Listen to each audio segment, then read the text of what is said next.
The Confederacy's defeat had been absolute.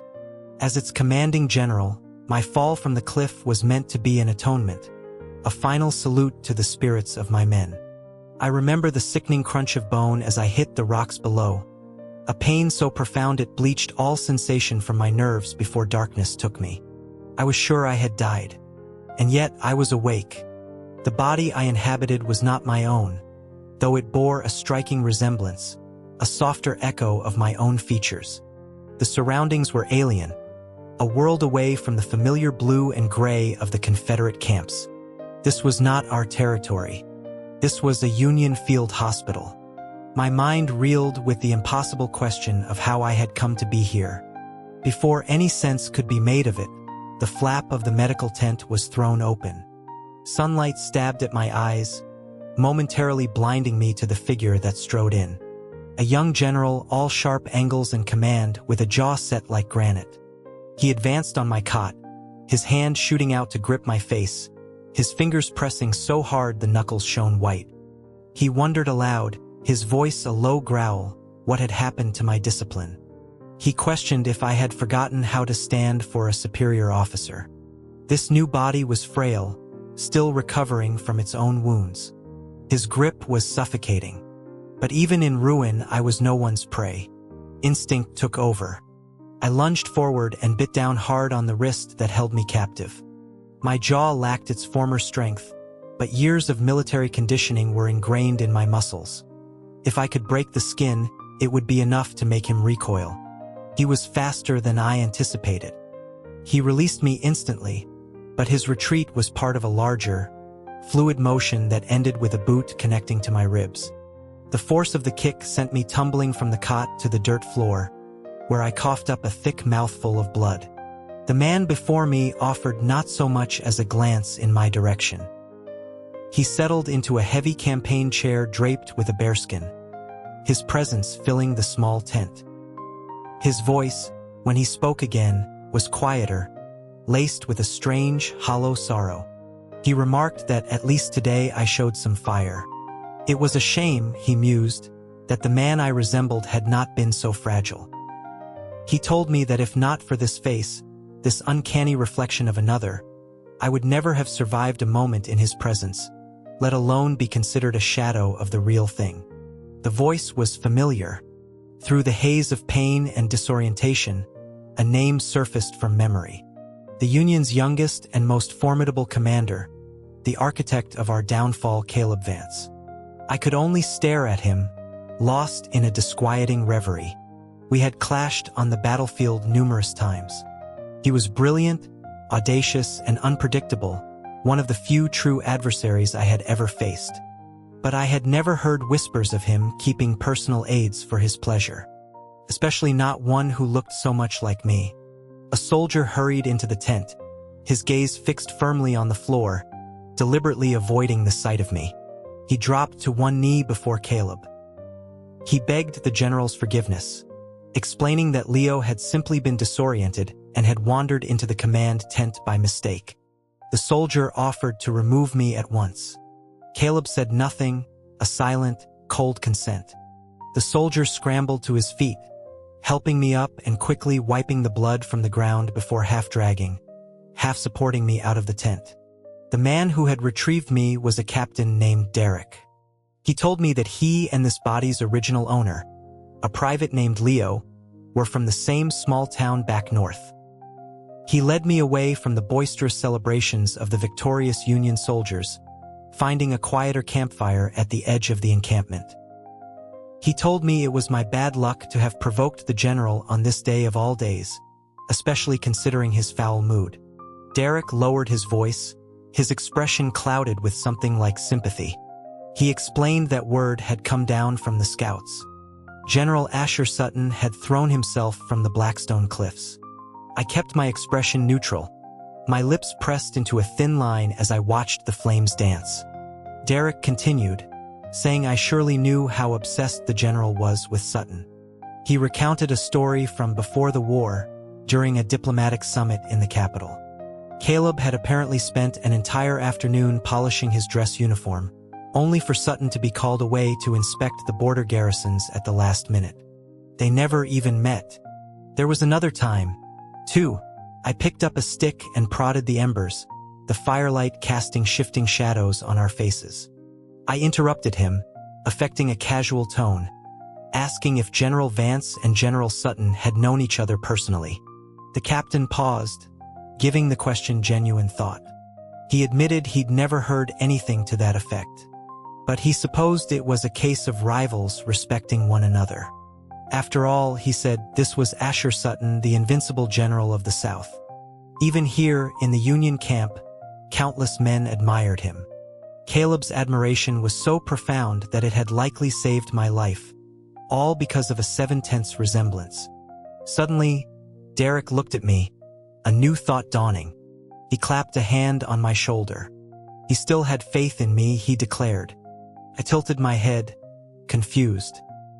He acknowledged that my previous attempt to use my resemblance to Sutton to get into the general's bed had failed spectacularly. But now that the original was gone, I was the next best thing. Once the general worked through his grief, it would be the perfect opportunity for me to make my move. So, this body's previous owner was a lovesick private infatuated with Caleb Vance. My expression remained as still and placid as a frozen lake. I had very little interest in making any sort of move, especially not one that involved throwing myself at him. Derek leaned in conspiratorially, whispering that he shouldn't be telling me this. He revealed that the general had had a search party scouring the base of the cliffs for Sutton's body all day. The rumor spreading through the camp was that Caleb was past caring if the man was dead or alive. His obsession had reached a fever pitch. He was losing his mind over the man he could admire but never possess. Derek finished by saying that with my face, I could probably just lie there like a corpse and our general might still lose control. The Northern Territories were known for their rugged, straightforward people, but I hadn't anticipated their talk being quite so raw. I reached for a canteen to calm my nerves, taking a long drink. A burning sensation seared my throat. I choked, sputtering. The liquid was harsh, fiery. I realized with a dawning horror what it must be. I asked what was in the canteen. Derek looked at me as if I'd lost my mind. He laughed, telling me no one drank water in a military camp. It was all whiskey. It was over. Before his words fully registered, my head met the rough-hewn table with a dull thud. Few people ever knew. The celebrated commander of the Confederate Army, Asher Sutton, was a notorious lightweight. One drink and I was gone, and my behavior afterward was reportedly atrocious. My personal staff had always been meticulous about keeping alcohol away from me. I couldn't believe that on my first day in a new life, I'd managed to get blackout drunk in the heart of the enemy camp. When I came to, I was lying on Caleb Vance's cot. The wounds from his kick had been properly cleaned and bandaged. No one stopped me as I cautiously made my way out of the command tent. With no one else to turn to, I sought out Derek. He looked at me as if he'd seen a ghost. He asked if I really didn't know. He recounted how the general himself had carried me back to the tent last night. My already pale face grew paler still. Derek furtively explained that a runner had been sent for me shortly after I'd passed out. When Caleb learned that a single drink had knocked me unconscious, his expression had been unreadable. For the first time, he had permitted me to sleep inside the main tent instead of standing guard outside, and had even summoned the camp surgeon to tend to my injuries. I pressed the heels of my hands to my temples, asking him why he hadn't stopped me from drinking. Derek replied with well-meaning earnestness that he thought I'd wanted to get closer to the general, and that this seemed like the perfect chance. I had a terrible feeling about where this was going. As I feared, Derek continued. He told me no one could have predicted my drunken behavior. Apparently, I had kicked General Vance clean out of his own cot in the middle of the night. He said I should have seen the look on the general's face when he stormed out before dawn.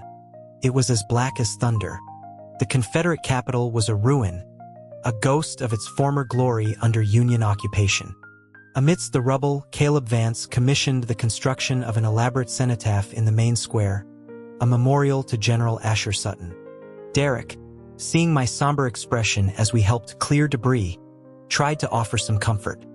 He suggested that men often do strange things when grieving. And besides, General Sutton's heroic end deserved to be memorialized. I wore the simple, coarse uniform of a Union private. The setting sun cast long shadows, and a cool breeze rustled my tunic. I murmured that Caleb wasn't mourning Asher Sutton. I lifted my gaze to the city wall where Caleb stood, his silhouette stark against the dying light.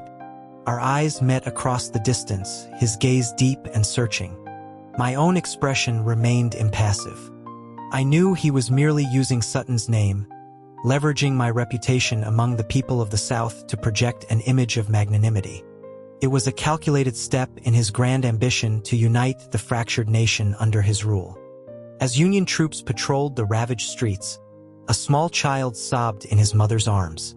He asked her why this was happening. She had always told him that as long as General Sutton was here, the Union Army would never break through. The woman didn't know how to answer. She could only cover her son's eyes, whispering that the general was gone now. The boy didn't understand death. He only knew the chaos around him, the fear that coiled in his stomach. He burrowed deeper into his mother's embrace, whimpering that he was hungry. My hand searched my pocket, finding only half a piece of dry hardtack left over from my midday ration. Before I could approach them, another figure had already knelt beside the woman and her child, offering his own satchel of provisions. He told the mother to feed her child. The woman wept with gratitude, thanking the general over and over. I quietly slipped the hardtack back into my sleeve and turned to leave. A lazy voice called out, telling me to halt. I turned to face Caleb Vance. He watched me with an unhurried, calculating gaze. He told Leo to accompany him for a walk. We walked along the top of the city wall. My rank did not afford me the privilege of walking beside him, yet here I was. Caleb looked out over the broken city below. He asked, his voice casual, if I thought Sutton's spirit hated him now. Hate was certainly a part of it, but from a purely strategic standpoint, I could not fault him. His troops had entered the city without looting, and surrendering soldiers were spared. Few invaders in history had ever shown such restraint. I tried to formulate a response that Leo, the simple private, would give. I suggested there was no room for hate, that each man had simply served his cause. In the endless turmoil of war, there were only victors and vanquished. I concluded that General Sutton's spirit could likely rest in peace. Caleb did not reply. For a long while, there was only the sound of the wind. When I finally asked for leave to depart, he gave a distracted wave of his hand in dismissal.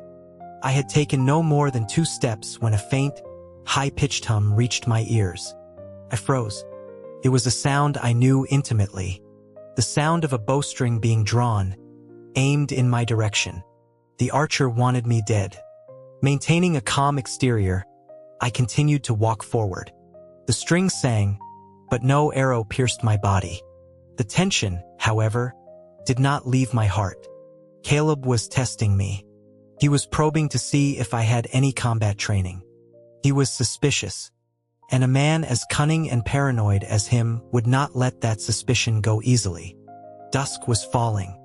I timed my move with the changing of the guard, slipping into the makeshift military prison undetected. The air inside was damp and foul. Many of the captured Confederate officials were held here.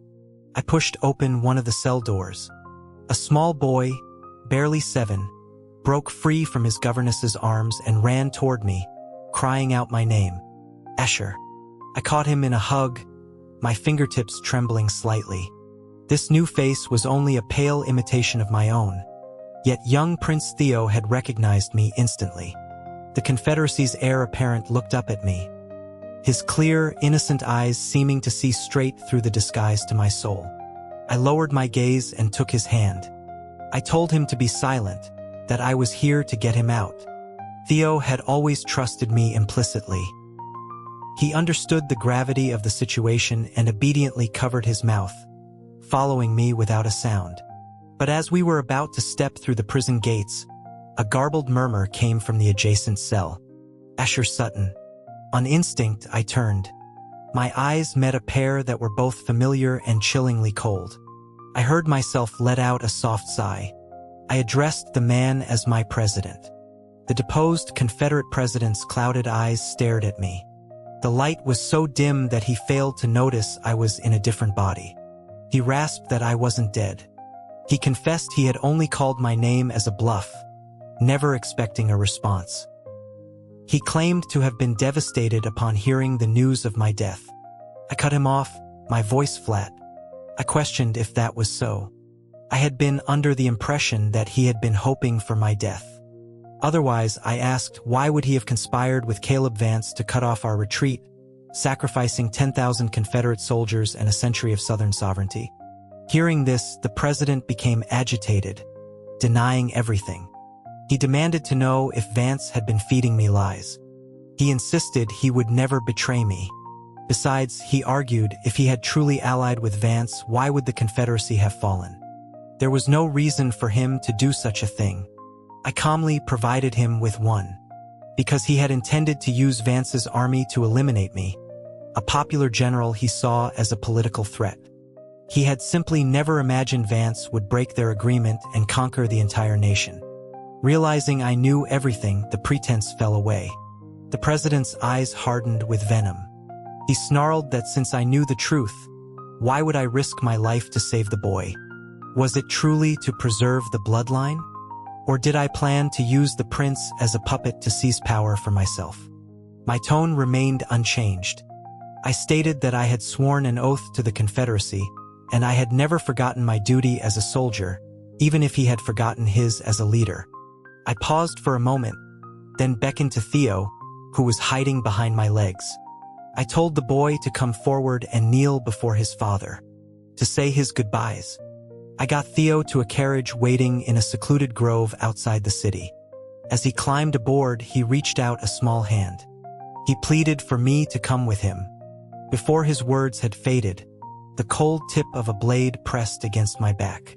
A weary, almost languid voice spoke from behind me, a voice that beneath its casual tone vibrated with a powerful, restrained emotion. It asked where the esteemed General Sutton was going so late at night. He knew. I was well aware of the fate of a captured enemy. My fingers curled into a fist at my side. I told Caleb to let the boy go, and I would stay. From the carriage, Theo cried out in protest, begging me not to agree to get in the carriage. I felt the blade at my back press deeper, my muscles tensing in response.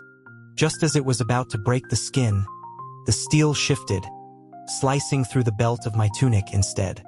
It was a blatant threat, yet it carried an unnerving, almost flirtatious undertone. Caleb cut off the prince's pleas. He advised the young Confederate heir not to be difficult. He said that Theo had heard his general, that I was his now. Theo, not understanding the implication, tried to scramble out and claw at Caleb, yelling that he was a monster for trying to steal me. I moved quickly, catching the boy's hands in my own. Then, I pulled the ornate pin from my collar, my last resort for self-defense, and jabbed it hard into the horse's flank.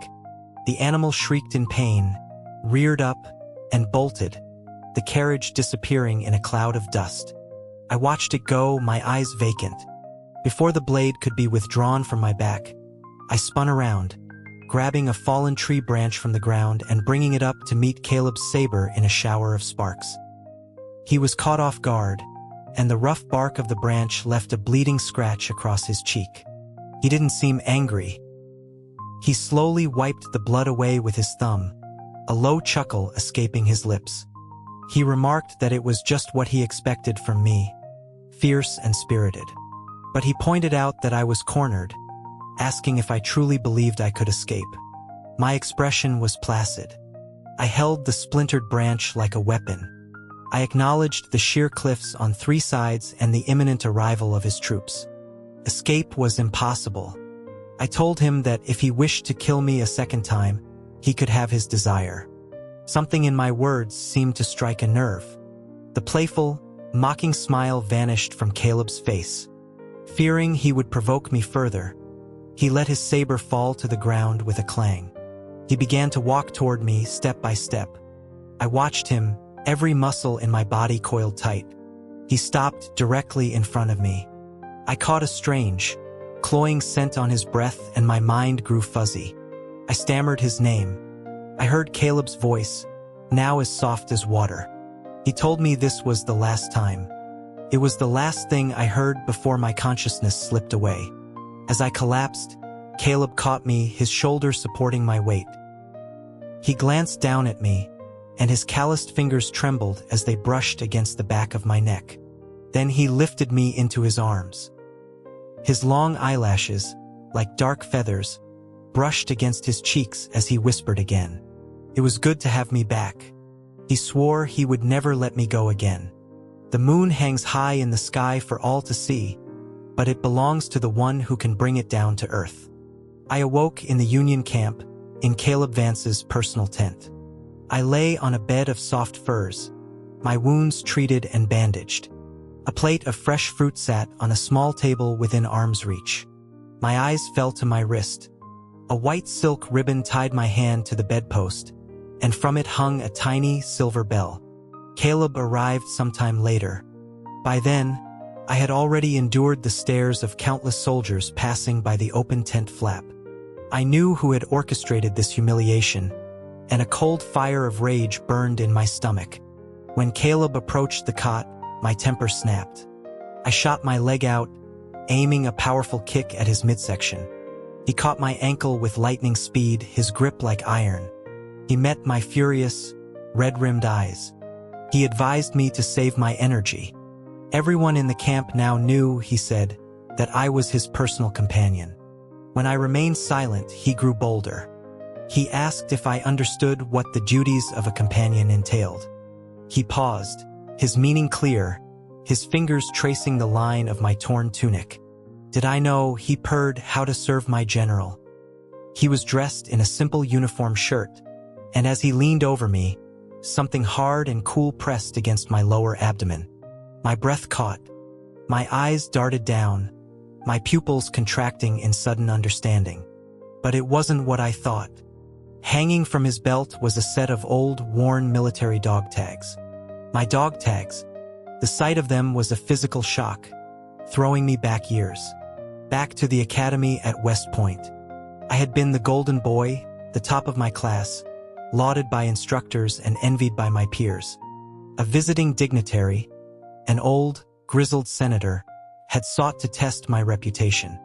During a formal dinner, he had posed a question to me in front of everyone.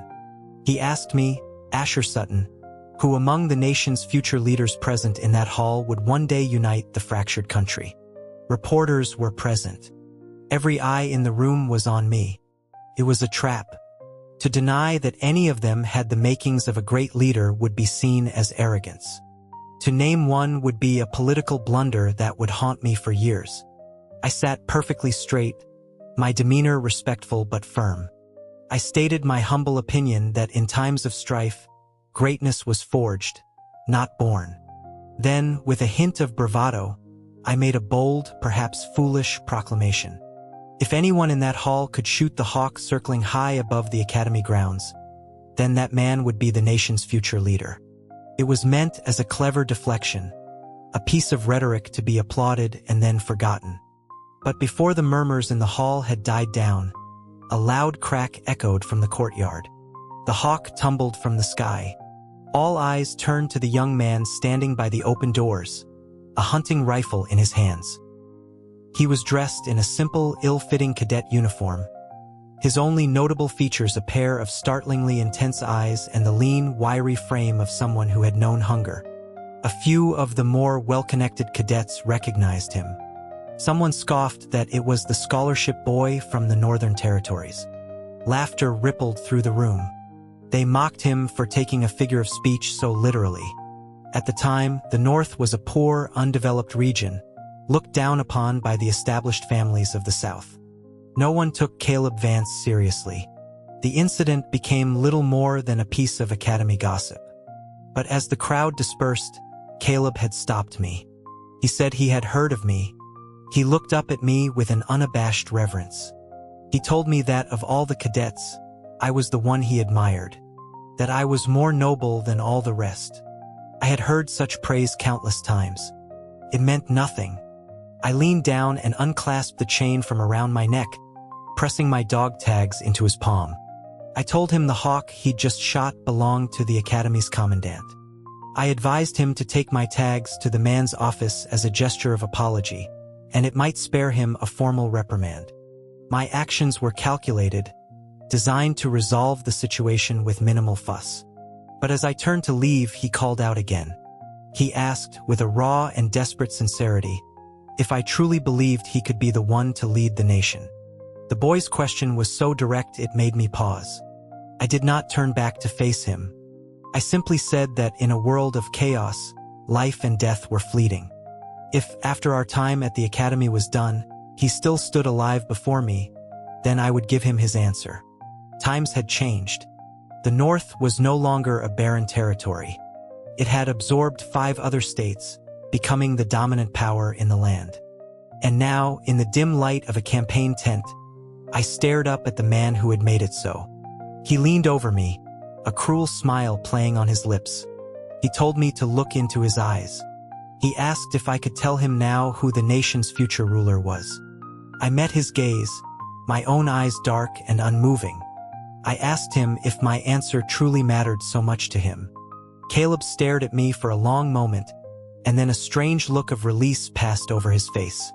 He laughed, a short, sharp sound, and pushed himself up. It didn't matter, he said. He then told me to take off my pants. I lowered my eyes, then slowly bent one knee, a cold smirk on my face. I retorted that for a man who claimed to be a nation's savior, he seemed awfully keen on debasing his prisoners. My words died in my throat as I watched him retrieve a jar of medicinal salve from a footlocker. He looked back at me, confused, and told me to hurry up. I clutched the waistband of my trousers, still watching him with deep suspicion. Suddenly, a commotion erupted outside the tent. The hurried footsteps and excited, hushed whispers were easily audible to a trained soldier. Caleb and I both heard the men gossiping. They were taking bets on whether the general would be the top or the bottom. One of them exclaimed at how thrilling it all was. Caleb's expression froze, the jar of salve held tight in his whitening knuckles. He told me to wait a moment while he handled a private matter. After the sound of him chasing off the eavesdroppers faded, he returned to the tent. He saw that I had only rolled up one pant leg. He raised an eyebrow. He asked what precisely I thought he was going to do. He conceded that I might have some misconceptions about him, but to think he would force himself on me in my current state. Did I truly think he was an animal? My skeptical expression told him exactly what I thought. He didn't bother to argue. He dipped his fingers into the salve and began to apply it to the deep bruise on my leg. The roughness of his fingertips on the tender flesh made me hiss in a sharp breath of air. He chuckled softly, asking if even that small pain was too much for me. He wondered if everyone in the South had called me delicate. He listed my apparent weaknesses. Unable to hold my liquor, a picky eater, always surrounded by an entourage, skin as soft as a courtier's. I shot back that it was none of his business. I was already annoyed about being dead. The rubbing of the salve on the bruise was agonizing, making my teeth ache. My eyes were moist with pain. My lips parted as I gasped for breath. I glared at him and told him I had money. He could mind his own affairs. Caleb didn't respond, but I felt something hot and hard press against my thigh. It was insistent, uncomfortable. I glanced down. I saw the evidence of his arousal straining against his trousers. I shifted, trying to move away, but the friction only seemed to make it worse. I started to remind him of what he'd just said about not being an animal. A dark flush crept up Caleb's neck. He pressed my leg down firmly, his breath hot against my cheek. His voice was unnaturally calm as he stated that he was, in fact, an animal. He thrust the jar of salve into my hand, telling me to apply it myself. He was going for a cold swim. He practically fled from the tent. A few moments later, The sound of splashing from the nearby lake ceased abruptly. A small, dry thought formed in my mind. That was quick. Then I heard a much larger splash, as if something heavy had fallen into the water. My hand paused its work. I silently pulled my trousers back down and tied the drawstring a little tighter. In the final years of the Old Republic, such relationships between men were not entirely uncommon. I held no deep-seated prejudice against it. But at that moment, I felt that if I wasn't careful, these obsessive men would be the death of me. Again, Caleb did not entirely restrict my movements. As I was crossing the main camp one day, I saw a burly, red-faced sergeant lashing a surrendered Confederate soldier with a leather strap. The sergeant was bellowing about how the Confederates had no spine, how they folded at the first sign of trouble. He brandished the strap, saying it was designed to break bones, then laughed, adding he'd forgotten they didn't have any. Just as the strap was about to fall again, I shot out my hand and caught it midair. The sergeant recognized me. He sneered, calling me Leo, the little toy who only knew how to warm the general's bed, and asked what business I had interfering. A man beside him nervously urged him to stop him about the general. But the sergeant was emboldened. He declared that I was just the general's pretty boy, soft as cotton. He wasn't afraid of me tattling. What could I possibly do? A cold smile touched my lips. My hand tightened on the leather strap. I agreed that by crossing me, he had indeed made a grave mistake. In a single, fluid motion, the strap was in my hand. It cracked through the air and wrapped around the sergeant's legs, sending him howling to the ground. Only then did I finish my sentence. He had just kicked his own casket. The sergeant's cries attracted a crowd. Soon, someone shouted that the general was coming. Every soldier present dropped to their knees. Only I remained standing, the strap still in my hand, my eyes locked on Caleb. I challenged him, asking if he was going to stop me. Caleb took in the scene, me, bristling with aggression and looking ready to take on him next, and paused. After a brief report from his aide, he addressed me slowly. He said he wasn't stopping me, he just wanted to suggest I go easy enough not to kill the man. I raised an eyebrow, asking if he was sure. This was his soldier, after all. Caleb glanced at the strap in my hand, then looked away, rubbing his forehead. He stated that mistreating prisoners of war was against regulations. A beating would serve as a lesson. Besides, even if I didn't do it, the man was due for a formal punishment anyway. What he didn't say was that the sergeant wouldn't have stood a chance against me in a real fight. He looked at the whimpering sergeant and declared that for breaking regulations, the man would receive 80 lashes and be dishonorably discharged. For some reason, the news that I had single-handedly taken down the camp's biggest bully spread like wildfire. In the Union Army, strength was everything. It didn't matter where you came from. If you could fight, you earned respect. And with that respect came a strange, almost relentless form of courtship. When I went to the well, someone would rush to draw my water. At meals, soldiers would fight to fill my plate, piling it high with meat from their own rations. No matter how many times I insisted I couldn't eat that much, their enthusiasm was impossible to deter. Naturally, this did not escape Caleb's notice. He doubled the training drills and marches, but it did little to dampen the troops' admiration for sheer force of will. Finally, I found an opportunity to slip away, hoping to make contact with one of my old operatives. I saw him across a quiet clearing. As our eyes met, he began his approach, preparing to stage a fall into me to pass the message. He called out my assumed name, Leo, and stumbled forward. Before I could reach out, another arm shot out and steadied the man. I stared blankly at Caleb, who had appeared out of nowhere. Facing my operative, Caleb smiled, but it was a smile that held no warmth. He advised the man to watch where he was going in the future and to stop trying to throw himself at his people. My operative stammered an apology to the general, claiming it was just a coincidence. Caleb's smile grew colder, his hand resting on the hilt of his saber. He asked if I took him for a fool. This was a deserted part of the camp. There were no coincidences.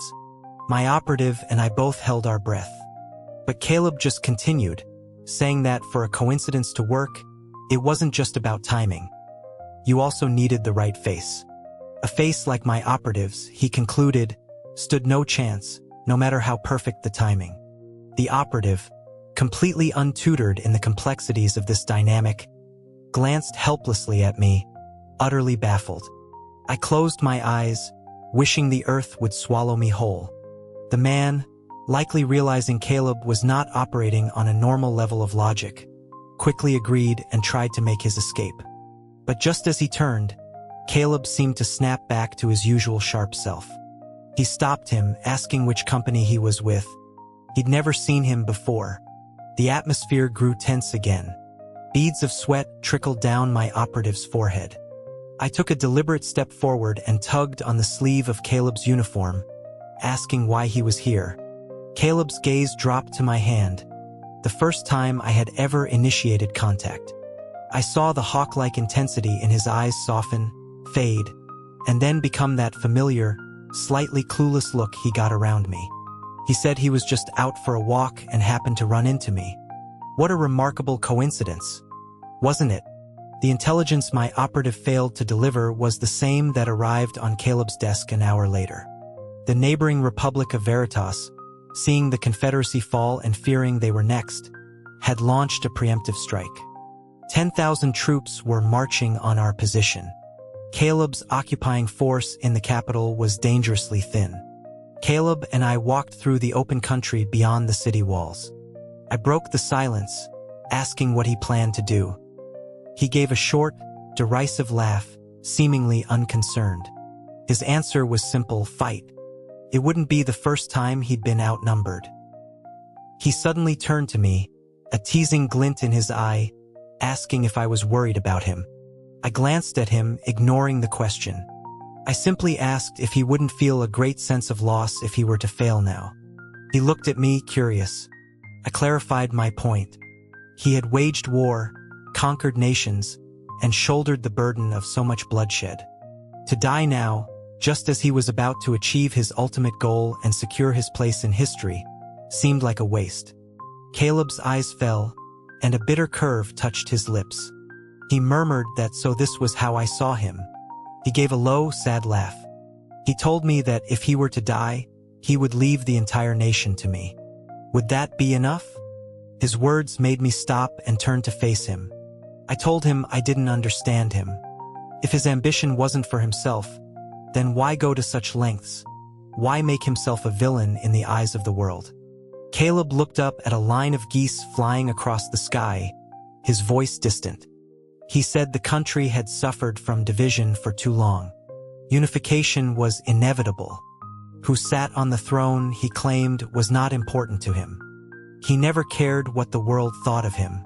History, he said, would prove him right. I said nothing. I just looked at him, realizing for the first time that I had never truly understood him. Not the ambitious cadet at West Point, nor the ruthless general on the battlefield. Everyone had seen his ambition, but no one had seen that beneath the ruthless drive for power lay a genuine, burning desire to forge a better world. I watched as he knelt on one knee before me. He took the dog tags I had given him all those years ago and fastened the chain around my neck. He told me he wasn't just speaking in hypotheticals. He knew he might not win this battle.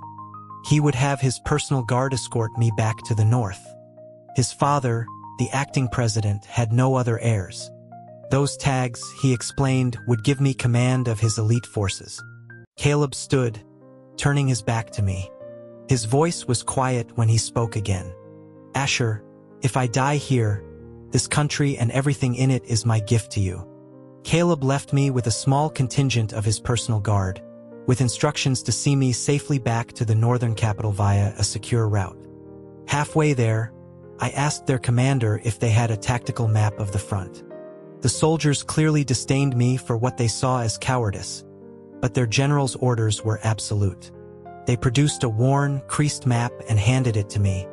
My finger traced the lines of the terrain, then stopped. My eyes narrowed on a narrow gorge. I asked where this was. Before the commander could answer, I had wheeled my horse around and was galloping back the way we came. Someone shouted my name, but the sound was lost to the wind. I rode for what felt like hours, my hands raw from gripping the reins. From a distance, I saw him.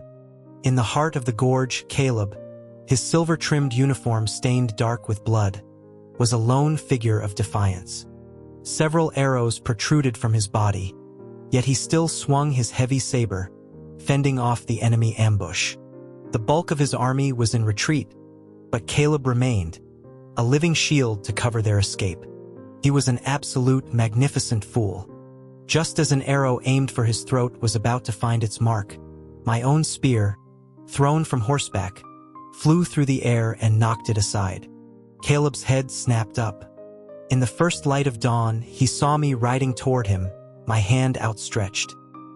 He took it, his eyes, which had been dull with exhaustion, now blazing with a brilliant light. As he settled behind me on the horse, I realized the true extent of his injuries. He was spent, his body limp against mine, and the warmth of his blood soaked through my armor. The enemy's retreat had slowed, and the arrows now fell like rain. Caleb coughed up blood, but there was a smile on his face.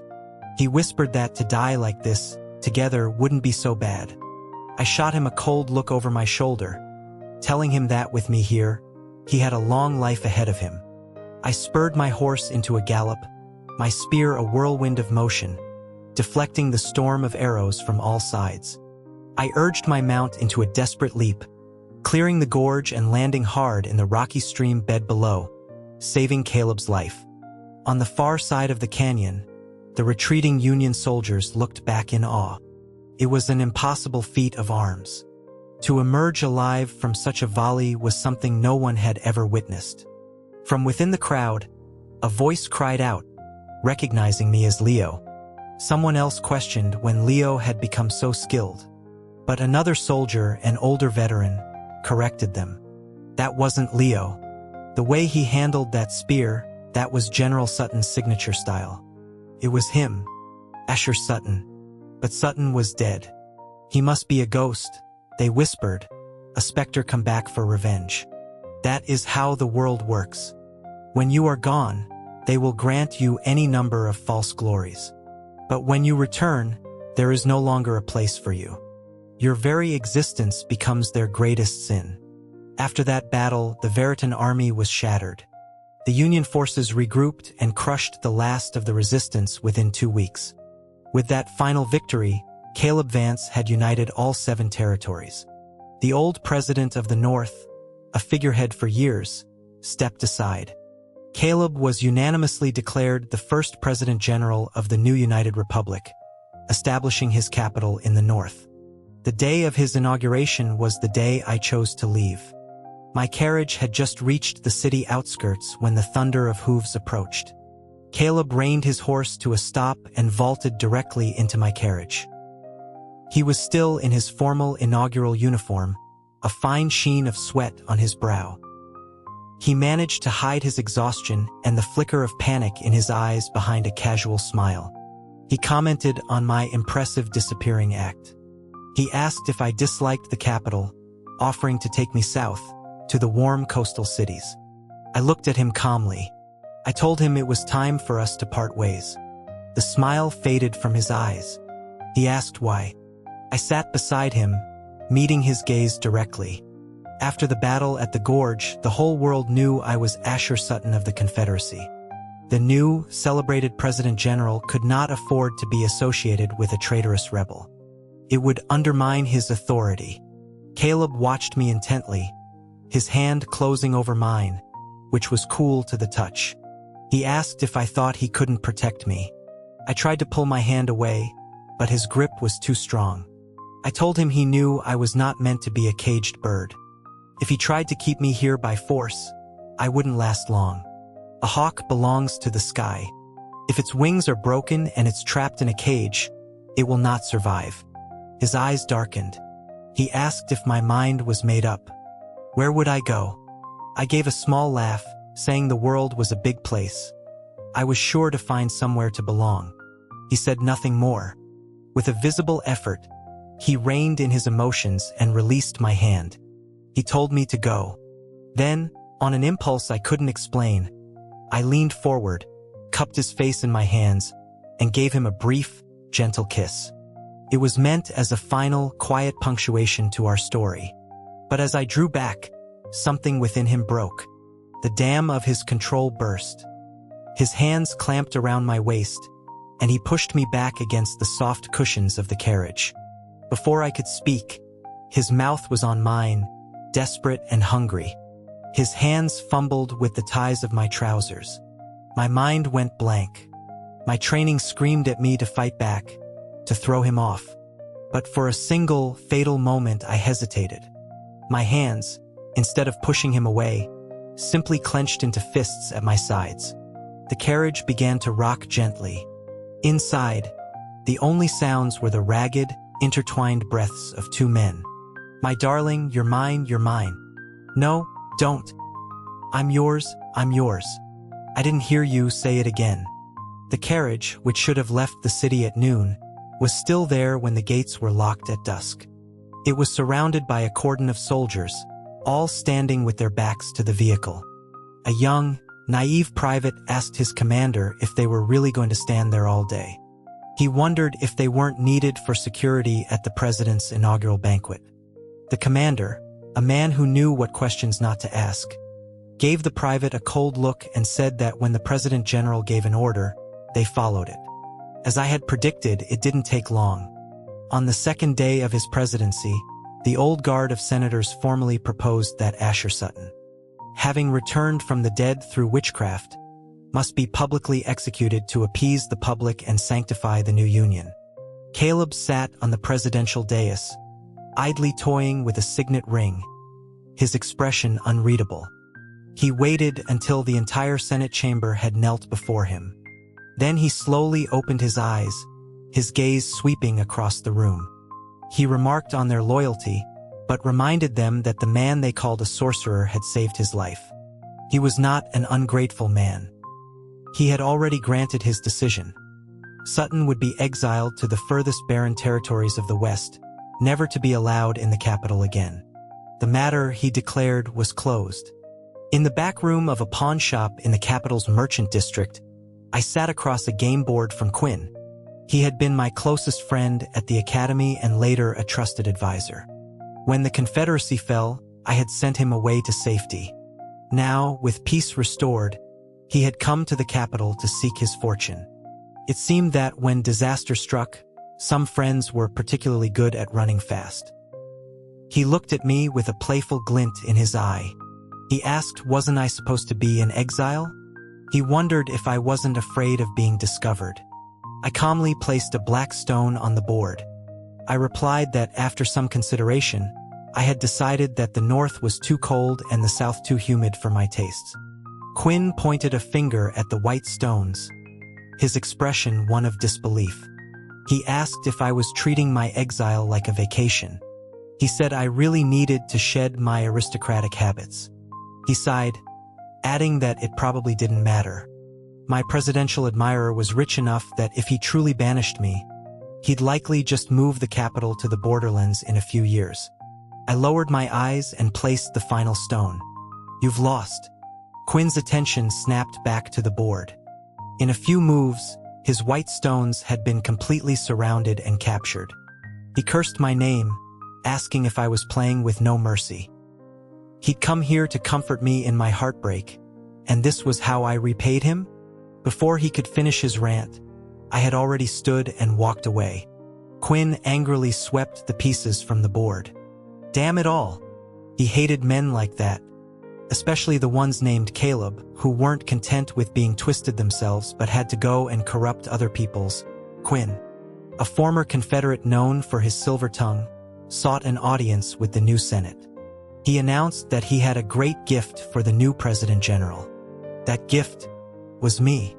Quinn led me into the main chamber and presented me to Caleb.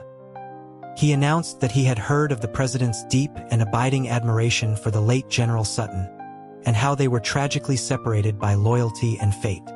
Moved by this story, he had searched far and wide and brought a distant cousin of the Sutton family to the capital, to ease the president's sorrow. My face was not unfamiliar to the old Union senators. One of them, a staunch loyalist, erupted in fury, calling Quinn a traitorous charlatan. He pointed a trembling finger at me, shouting that this was Asher Sutton. He accused me of defying the president's magnanimous pardon and illegally returning to the Capitol. He declared me a traitor with sinister intentions who must not be allowed to live. Quinn remained perfectly calm. He shook his head and suggested the old senator's age was affecting his eyesight. General Sutton, he fabricated, was known to have a square jaw, not a rounded one like this young man. And historical accounts described Sutton as a giant of a man, 8 feet tall and fearsome in appearance. This slender, handsome gentleman couldn't possibly be him. The senator sputtered that his eyes might be old, but his mind was sharp. This was clearly Asher Sutton, and Quinn was a liar attempting to deceive them all. The old man, shaking with rage, turned to appeal to Caleb, insisting that Quinn and I were conspiring to destroy the new republic. Caleb, who had been staring at me with a burning intensity, finally shifted his gaze. He cleared his throat. He stated that his admiration for General Sutton since childhood was no secret. Indeed, his private study was filled with portraits of the man. Therefore, he was perhaps the foremost expert, and he could confirm that this was not General Sutton. The old senator stared at the lovesick president, speechless. A whole room full of portraits. What was there to be proud of in that? Seeing the old man was practically catatonic with frustration, Caleb descended from the dais. I watched him impassively as he strode over to stand beside me and Quinn. He smiled faintly. He remarked that the little wildcat Quinn had brought him was very much to his liking. Quinn, through gritted teeth, muttered under his breath that it would cost him 300 silver pieces for emotional damages, not a penny less. Caleb pretended not to hear. He moved to my side, his fingers lightly brushing my waist. He leaned in and whispered, asking if his dear consort had grown thin from missing him. I let out a soft scoff. Before I could reply, Quinn's strained voice came again. 400. While relationships between men were not a complete taboo, it was expected that the nation's leader would set an example of traditional values. The senators were preparing their official protests when they began to notice the many benefits of this Sutton cousin's presence. For instance, the President General's temper seemed to have softened considerably. He was more diligent with his paperwork, and his handwriting, while occasionally shaky, was much improved. All in all, this young man, aside from being a bit high maintenance, was a perfect companion for the president. The senators reached a silent consensus. A man who couldn't drink, hated spicy food, and avoided the sun?